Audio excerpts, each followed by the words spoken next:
Good morning, I'm Jessica Lovell. Today, we bring you an encore presentation of one of our very favorite programs. Our team is working hard behind the scenes to bring you more amazing stories when our live programming returns in September.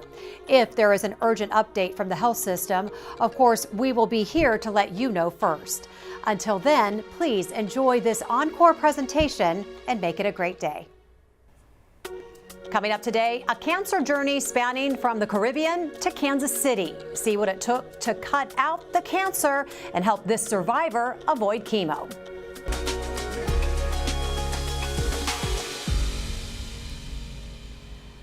Good morning, everyone. I'm Jessica Lovell, and welcome to the Morning Medical Update. Life on a Caribbean island was treating Patrick Sina pretty well. The water, the weather, the wildlife sounds like paradise until a bump in his beard kept growing.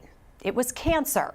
Patrick found out he needed treatment that simply wasn't offered in the Virgin Islands, which led him back home to his hometown, to a strong support system and a surgeon capable of a complex operation. We are so happy to be talking with Patrick this morning. He is joining us live from the Virgin Islands. Patrick, good morning. How are you?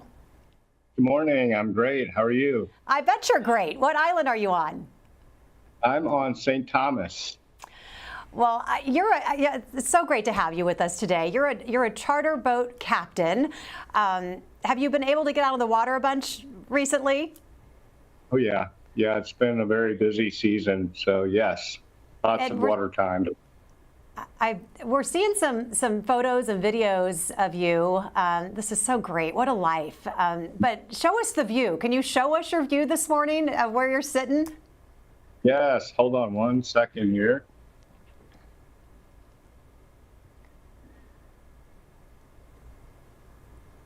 I mean, oh my goodness. So not too much of a rough life out there. No, not at all. I'm sitting, it's a little rainy and wet here in Kansas City, so we're a little jealous.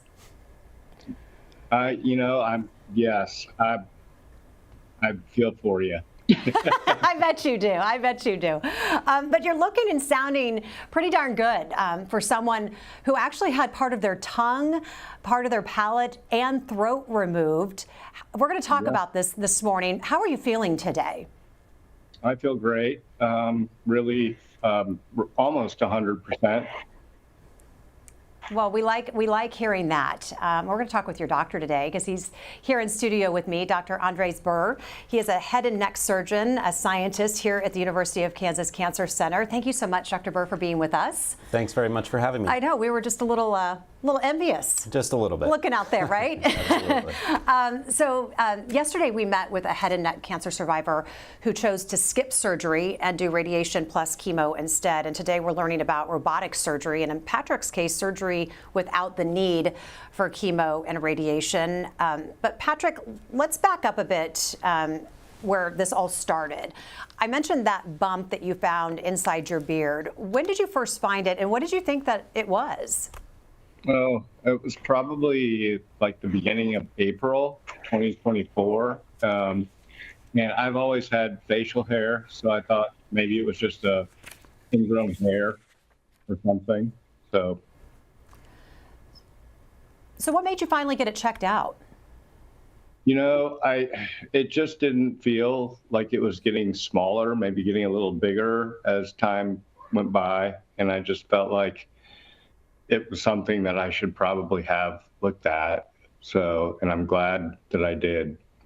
Just so people know, what did it feel like when you touched it? Was it hard or soft? Yeah, it was hard, and it was, kind of deeper than what ingrown hair or a pimple would feel like. But it was a hard lump in my kind of right along my jawline right there. Smart to eventually get it checked out. Dr. Burr, we know early detection, of course, is crucial, but usually bumps are just bumps on our body. We find them, they don't turn out to be cancer. Any advice when to actually seek a doctor after feeling something like that on our body? Yeah, if there's one thing the viewers should remember, it's that a neck mass, if you're an adult and you have a neck mass that lasts more than a couple of weeks, It's, from the medical standpoint, it's cancer until we prove it's not. So it's really important to get those lumps checked out. If you notice a change, if you notice a lump in your neck, particularly in the upper neck where Patrick was just describing that he detected a lump, it's important to get those checked out right away. So he did the right thing. He noticed something, waited a little bit, but then said, this doesn't seem right. Not doing what it's supposed to be doing, not going away. Patrick, there is professional medical care in the Virgin Islands, but what options do you have there for your particular diagnosis? Well, it's a little more limited currently because we had some terrible hurricanes in 2017 that basically destroyed our cancer treatment facility. So, currently there are limited options in the U.S. Virgin Islands, but Puerto Rico is an option as well, which is about 50 miles west of us. So, but I wanted to get up to the States where I felt like the medical professionals were a little more up to par. So how did you decide to come to the University of Kansas Cancer Center? Oh, there's a long list of reasons. Probably the main reasons were two of my very close family members had cancer battles that they were successful with, and they did all of their medical at KU Med.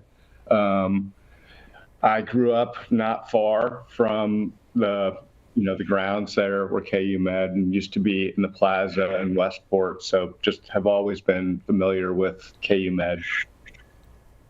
Dr. Burt, let's talk about Patrick's diagnosis. What was it, and what stage was it at when you met him? Yeah, so Patrick was diagnosed with a HPV, or human papilloma virus related oropharyngeal cancer, so a cancer of the oropharynx or throat.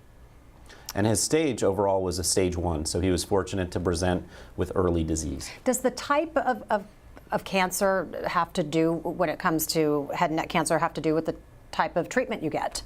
Absolutely. The type of cancer, the stage of the cancer, there are many other intricacies that go into who's a good candidate for surgery, who's a better candidate for non-surgical therapy. Unfortunately, when Patrick presented, he had a relatively small cancer in the oropharynx, a small primary tumor. And as he said, what tipped him off that something was wrong was that he noticed a lymph node. Now, that lymph node was a metastasis. That was a cancer that had spread from the oropharynx to one of the lymph nodes in the neck. So it gives you different options when you find out exactly the type of cancer, then it gives you the different types of options of treatment. You mentioned HPV, and now as we're learning more over the years, when we think of head and neck cancer, we think of HPV. What percentage of cases would you say that you see are HPV related? So HPV is primarily relevant when it comes to cancers of the oropharynx, cancers of the throat, and among cancers of the throat, cancers of the oropharynx, about 80% that we see now are HPV related. This has been a kind of a gradual increase from the 1990s on, where we've seen increasing numbers of HPV related cancers and fewer tobacco related cancers of the throat. Let's talk about the HPV vaccine and the importance of it and what it now means in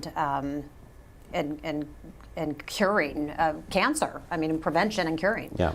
Yeah, so the HPV vaccine is really essential.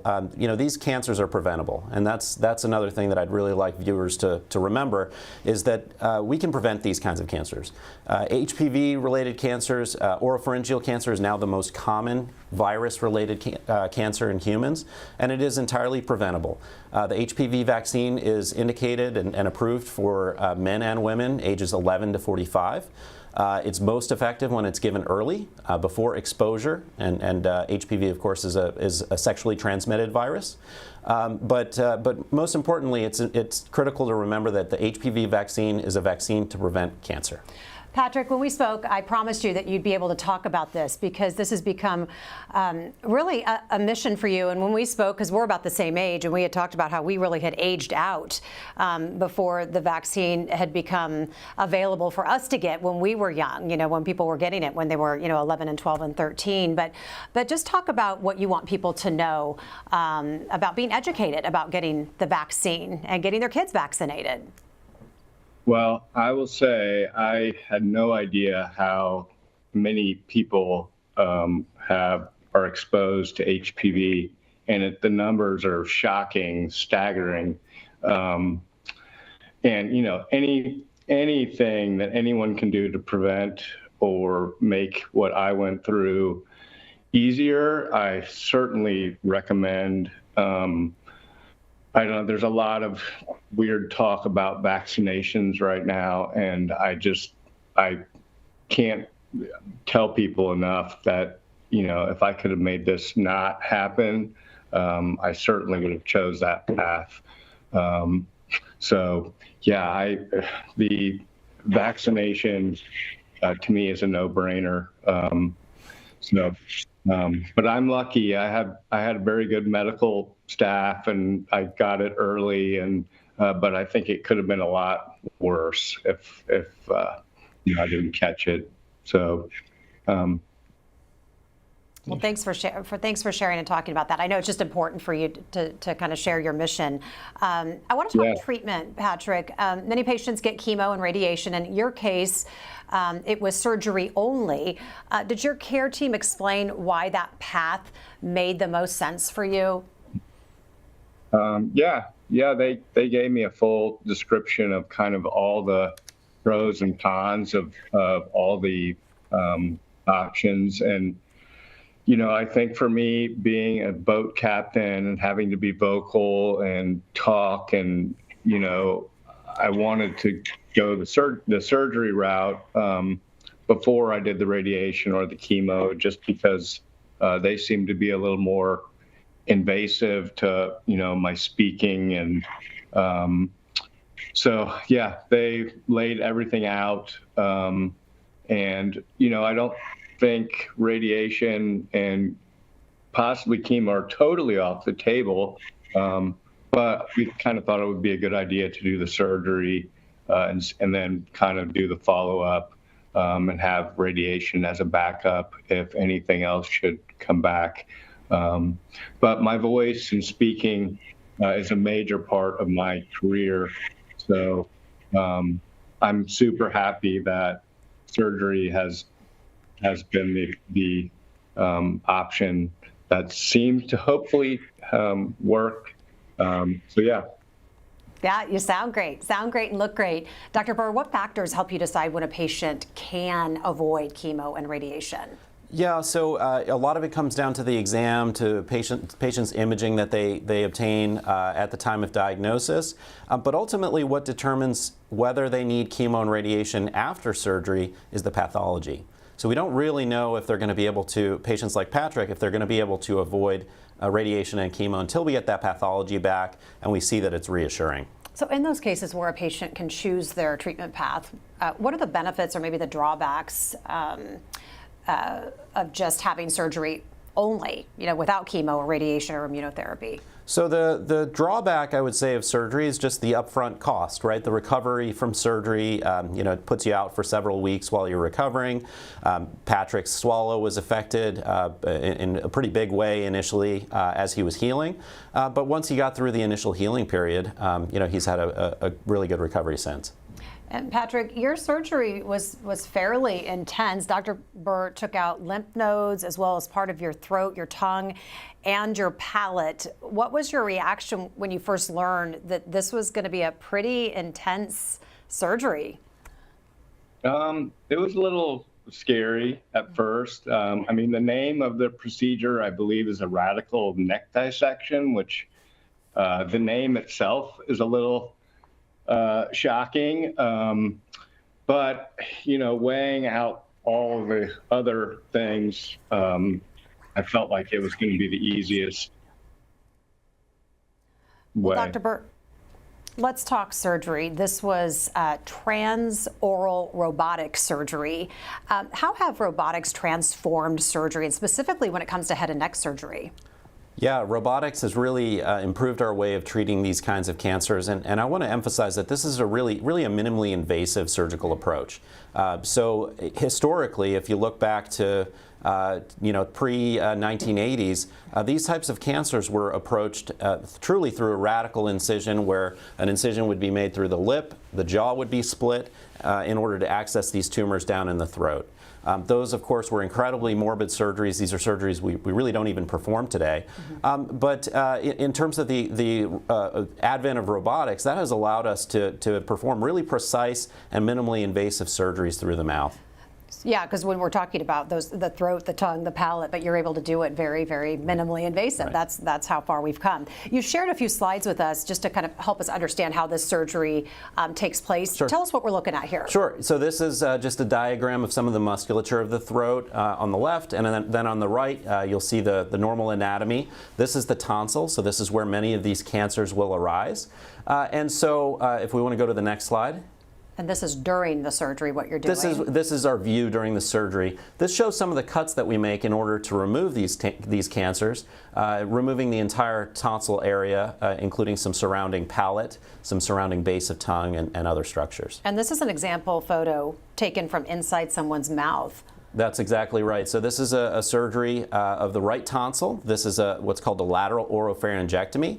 Not a radical surgery. Again, it's a really precise surgery that is minimally invasive and allows patients to recover faster. So as a surgeon, how are you able to balance this aggressive approach with a cancer, preserving the function, for someone like Patrick when he's trying to get back on the boat? Yep. And he's got a life to get back to, and his speech and talking. And that's really everything. It's preserving function. It's choosing the approach that's best for the individual patient.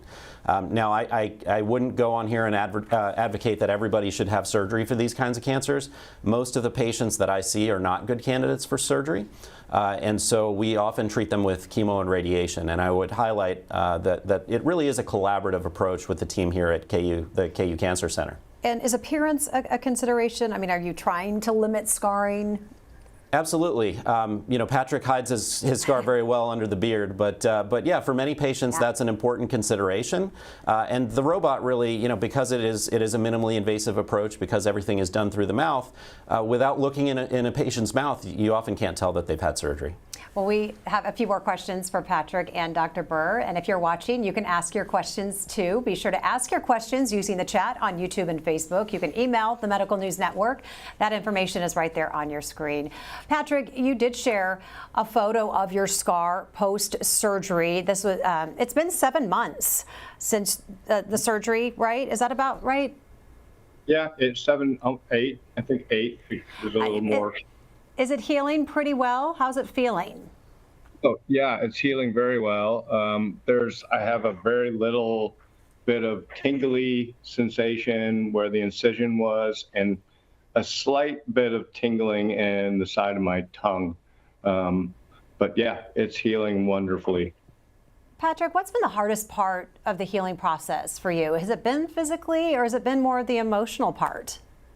For me, I would say physically, it was tough in the beginning. Not being able to eat solid food for a while was tough. But I mean, I'm looking in hindsight now that things have healed. I'm amazed at how quickly I was able to get back to work.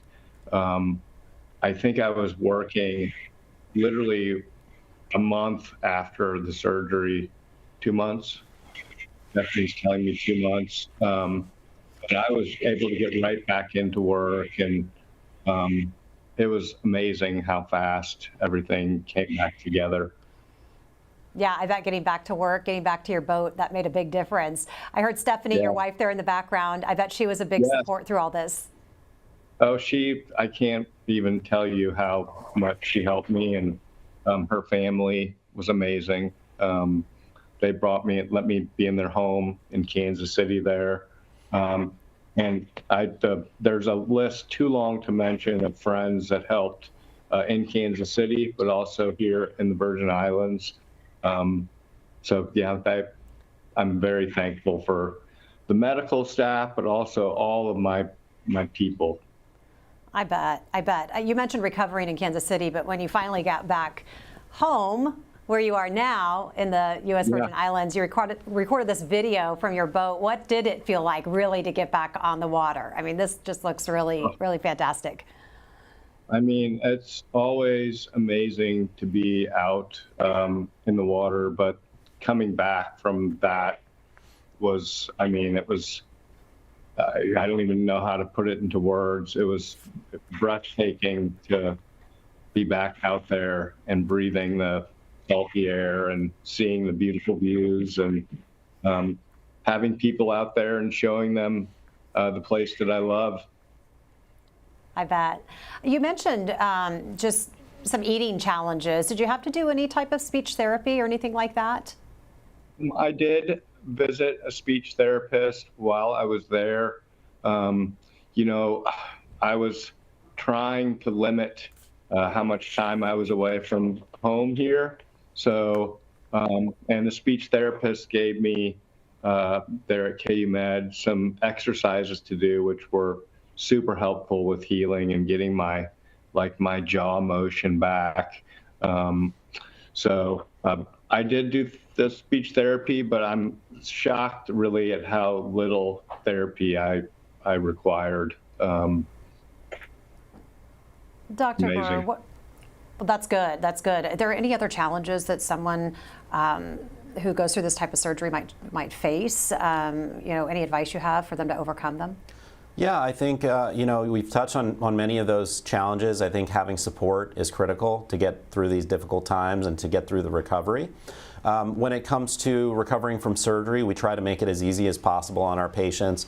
Again, we really believe in multidisciplinary care, and so I work very closely with our speech and language pathologists who evaluate patients before surgeries like Patrick's, and also work with them afterwards and giving them exercises and working toward rehabilitating their swallowing function. What does survivorship care look like in Patrick's case? So the great news with these HPV-related throat cancers is that they actually do have a very good prognosis. Patients have a favorable prognosis. Cure rates are very high, especially for patients who've never been tobacco users.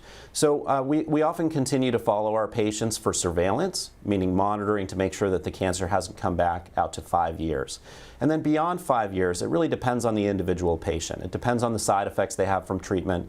Patients who had radiation therapy often have more long-term side effects that require ongoing monitoring and treatment. Patrick, do you travel back here to do your follow-up care? Yes, I'm up there every 3 months currently, and I think that's the plan for the next year or year and a half. I want to get to some questions from our viewers. We've got a few good ones coming in. Stuart would like to know, if you see cancer in a lymph node but can't find the original tumor, how do you treat it? That's a great question. That's what we call carcinoma of unknown primary of the head and neck. And that's actually a very common scenario. These tumors of the oropharynx are often very, very small, and they metastasize to lymph nodes early. So one of the priorities is really to help identify the primary tumor and to establish the origin of the tumor.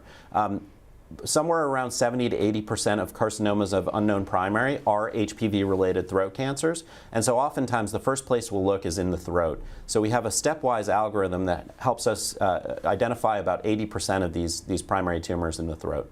Jeremy has a question, a couple of HPV vaccination questions. Is it a one-time shot or a sequence of shots over time? So for the primary vaccination for kids, they typically will get 2 doses. There's also a catch-up vaccination for individuals, I believe it's 26 to 45, where they get 3 doses. And is it something you can pop into a local drugstore and get? I'm not equipped to answer for you, but certainly your primary care provider can access the vaccine for you. Lynn has a question. I would like to inquire whether frequent nasal discharge or nosebleeds from one nostril could be associated with nasopharyngeal carcinoma. So that is one way that nasopharyngeal carcinoma can present. That's also, nosebleeds are incredibly common, and most nosebleeds are not caused by cancers.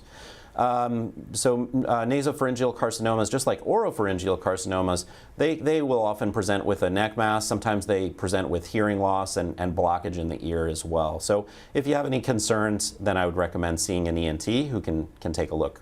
Amy would like to know what kind of robot was used during the surgery. Yeah, so the robot that we use for these transoral robotic surgeries is the Da Vinci single port system. which is made by Intuitive. So it's a robot that is really ideally designed for operating in small places. It has several arms, including a camera that will come out of a single port that allow us to operate in confined quarters like the throat. Another question is, if Patrick's treatment plan included chemo and radiation, would that have changed anything about his surgery? So typically we make a decision up front. We make a decision in the beginning. Are we going to try for surgery with the goal of eliminating the need for chemo and radiation, or are we just going to proceed with chemo and radiation? So once we decided that we were going to pursue a surgical approach, we didn't really know what Patrick's full course was going to look like until we got his pathology back about a week after surgery. All right. Well, before we get to our takeaways today, I mean, I'm not going to let Patrick go until we head back down to the U.S. Virgin Islands, because we just don't get a chance to get down there very often from here. Patrick, what made you move down there from Kansas City? Oh, so my father actually moved here the year after I graduated high school. And we were he was relocating, he was retiring and needed, maybe some help moving and building a home, and that's the initial reason. And I didn't know if I'd stay here forever, but that's now been, I think, 31 years ago. I've been here for over 3 decades. Well, we like that you come back and visit, but I can see why you might want to stay there forever. So definitely come back and visit. I want to ask you about, you're quite a friend to the injured sea turtles. Tell us about that and your work with them. Over the years being on the water, I've come across many scenarios with injured sea life. And of course, I'm an animal lover. So, and that you must have seen a video of a turtle that I found that was hit by a boat. I did, do my best to try to be a steward of the seas and the earth. And, those creatures are just spectacular. And unfortunately, their numbers are not doing well. So whatever I can do to help, keep that in our world, I'm happy to do. Well, Patrick, it has just been such a pleasure getting to know you. You're such a kind soul, and we're just great to know that you're getting better, and we just appreciate you sharing your story with us today. What do you want the big takeaway from your story to be? Oh, goodness. I definitely pay attention to your body. It's an amazing thing. If you have any questions or concerns, and I definitely go see a doctor, vaccinations, I've always been a fan of them and trying to avoid scenarios. The medical professionals are amazing. I can't even thank Dr. Burr and the entire medical staff enough for what they've done for me.